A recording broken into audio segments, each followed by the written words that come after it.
Big clap for all of us. Pow. Okay, Josh, what the hell are we doing? What are we doing here?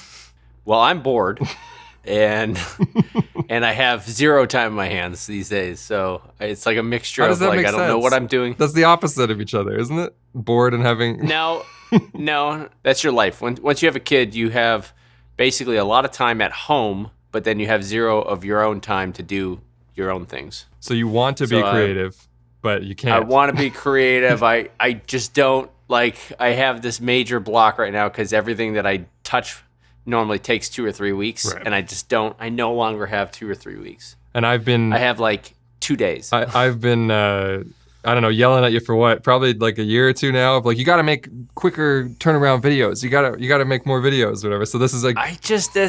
You're right. It's just not interesting at all to me. I think, I don't know, maybe it's like that imposter syndrome that like Casey was talking about, right. You know? Maybe if you have a YouTube channel, you are some sort of psychopath because...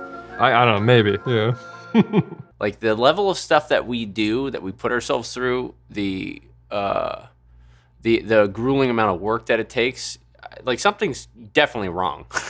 I think that if you don't have some sense of that, that's a bigger indication that something's wrong because I think that means you're way too confident. Do you wonder if the thrill of the game or maybe like the hunger of like not knowing what you're doing is like slowly dissipating? Like, you know that expression, like, you know, fat cats, like, right? What is that expression? Like lazy? Never ask me to give you the proper form of an expression. I'm terrible at them. Neither one of us are rocking 10 million sub channels or whatever, but we have achieved a certain level of success that I know that a great number of smaller channels that are starting out would love to achieve. So it sounds bad to be in our position. And then like, I know you feel the same way. You feel bad like saying anything negative about where you are exactly. Because you're still, it's luck. Like, I mean, we were lucky. Like, we worked hard, but there's also quite a bit of luck. I feel fortunate anyway, you know? Like, no, dude, you're 100% right. Yeah. When I was trying to be an actor for like 10 years, I always thought to myself, I was like, when am I going to make it? Like, when am I going to make it, right? And then one day I realized, I was like, how will I even know if I make it? Like, once I make it, then what? Like, then what? Yeah. You still have to have things to do. You still have to have goals. You still have to like having a certain amount of followers or money in the bank is not gonna like suddenly make every day waking up be like, oh, it like I'm complete. I don't have to do anything. Like, you still have to have stuff to do. You know what I mean? Yeah, absolutely. And I think that's kind of the trap that a lot of these creators fall into. I mean, it's definitely something I fell into, which is like, oh, maybe if I had 100,000 subscribers, maybe I'd be happy. You know, and then the number keeps going up. Yeah. Like, mine was just, could I make a living doing this? Could I just be my own boss, pay for my own stuff, and like, you know, have my own, like, order the most expensive thing, or maybe not the most expensive thing, but order like the steak on the menu. Yeah, you've always told me that. It's like you went from chicken to steak. That was your like... Dude, for the longest time, I was always the guy that ordered the cheapest item on the menu. Like, it just was like the default position was like, I get the chicken. Yeah, so you know you made it when you can get the steak or whatever without checking the wallet. Give me that surf. Let me get that surf and turf, you know? We're going all out. A lot of what we're experiencing is like the struggle that actors experience in Hollywood, where they do like, you know, they'll do their art house films, they'll do the ones that they're really passionate about, and then like they got to do the studio films. Right. And then they get locked into like a Marvel contract. They got to do 9 Marvel films totally. And they want to jump off the bridge. You know what I mean? They're like, "Oh my God." So I guess the answer then for if anybody's listening or even watching this right now, I don't know what this is. This is Josh and I having a conversation. Maybe it'll turn into something. But it's not a podcast. It's 100%. It's not a podcast. We agreed that we would not make a podcast. Which, even though like this is kind of what this is. I think, you know, my wife said it the best. She's like, Josh, you really are only happy when you have some unattainable goal. Like when you're going after something lofty that is very, very challenging and very difficult. Exactly the same for me. That's when you are like, you're in the zone, when you're happy. And she's like, you're the most unhappy when you don't know what that goal is. And I honestly, I feel like that's where I'm at right now. I don't know. I would bet that would resonate with a lot of people because that you felt like you were talking about me just there. Is that from this generation of like social media of where we have to show everything, or is that always been that way? Like, I because really social don't media know. is definitely only within the last 15 years. Yeah. Like, so there's definitely some crazy things going on with the human species right now.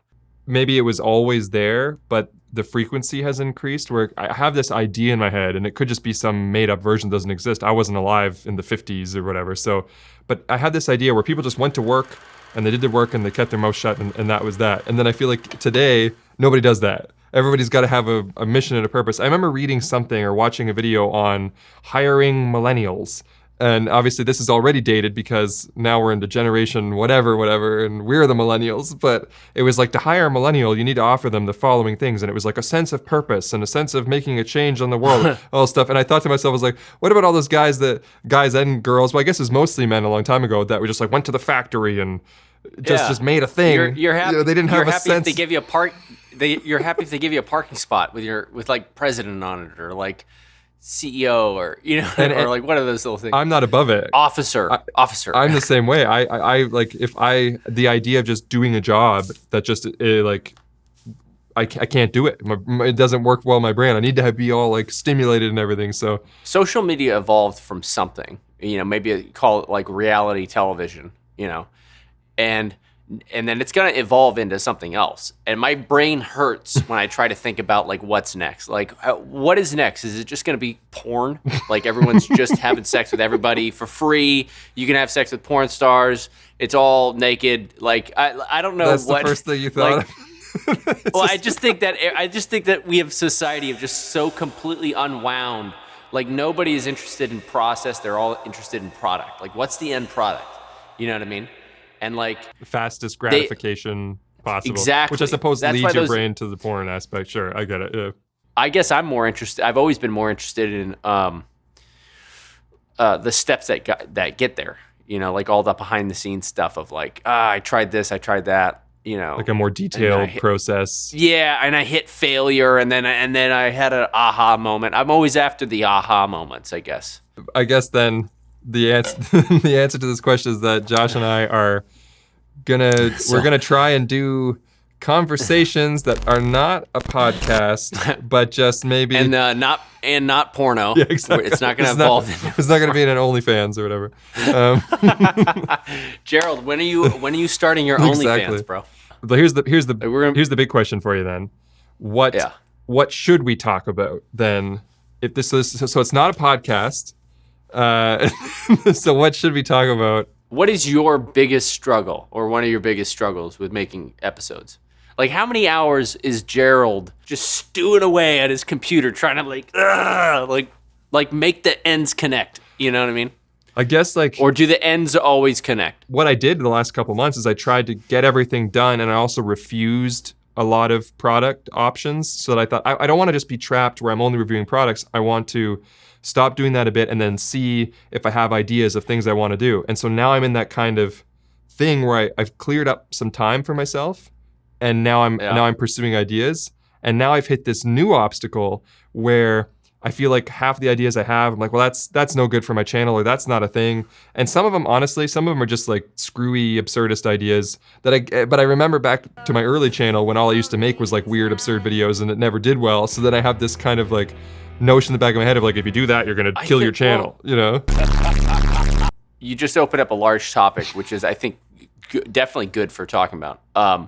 What do you think makes a successful channel? Like, if you were to advise Gerald from 3 years ago, who was making these weird videos. I'd say the most predictable, like where you can have the best logical sense of success, would be to, like people say, niche down, choose something that provides value, answer questions basically that people will be searching for, have a specific niche that you're known for that feeds the algorithm correctly, and then just nurture that until it grows into something. That's eventually what I started doing to get to where I am now. But I also think there's another avenue that is harder to predict, harder to do, which is more of, you just market your videos for all of YouTube based on, we used to call it years ago, trying to make a viral video. I don't believe so much in trying to make a viral video, but more of just making something kind of on trend, where you focus less on long tail SEO and more on, some sort of catchy title and thumbnail that markets to just people scrolling the website. I think that's what I think that's what TikTok is really good at, right? Exactly. It's like Yeah. whatever, that kind of trendy. whatever's catching. Yeah. Yeah, exactly. Whatever's catching the trend. So pretty much anybody can ride that trend. It's a different skill set, though. Being able to do that well, to know how to, like Mr. Beast it or whatever, like to know how to like do trends versus a skill set of like niching down and delivering the same sort of. It's a two different ideas. Both offer positives, but also sort of negatives. And the negatives over on the one that I did, and I guess you did too, which is the niching down angle. The negatives are that if you have something, sometimes it just doesn't fit. And you go, well, I guess I can't put that up there. And then sometimes I feel like an inertia or some kind of, trap from thinking, well, if I can't put up the silly videos I want to put up, then I don't have any ideas. And then I kind of get into a funk or something. And I feel sometimes trapped where it's like I can only make these specific Gerald Undone videos that I put myself in that. And that, I guess, goes in the same acting metaphor you were talking about too, where you get yourself pigeonholed into an idea. But my audience isn't doing it. That's the thing, is it's a fear of some algorithm or fear of like the audience abandoning you. Nobody's ever said to me, you can't make that video or it won't work. It's just, you have this fear that you're going to ruin your channel, I guess, right? Is that? I don't know. Maybe you're going to be inauthentic, or you're going to do something that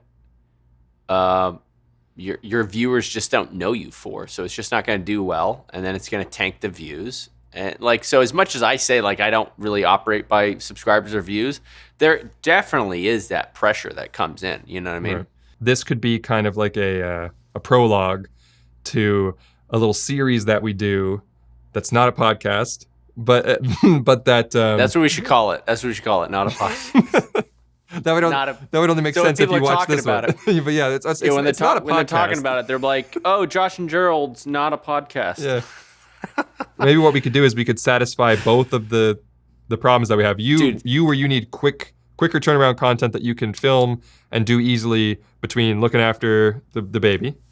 And you with something that's where I just want to get some stuff off my chest sometimes, or whatever. I just and we can find a way to maybe cut it up and market it where it's actually related to camera stuff, Sony's unleashing the new A7 IV Dream camera. What's in it? And would you want 6K 30? I'm not a greedy man. Yeah, I'm not going to be greedy, because the Panasonics do that, right? You know what? I'm just going to switch to Panasonic. That's it. That's the answer.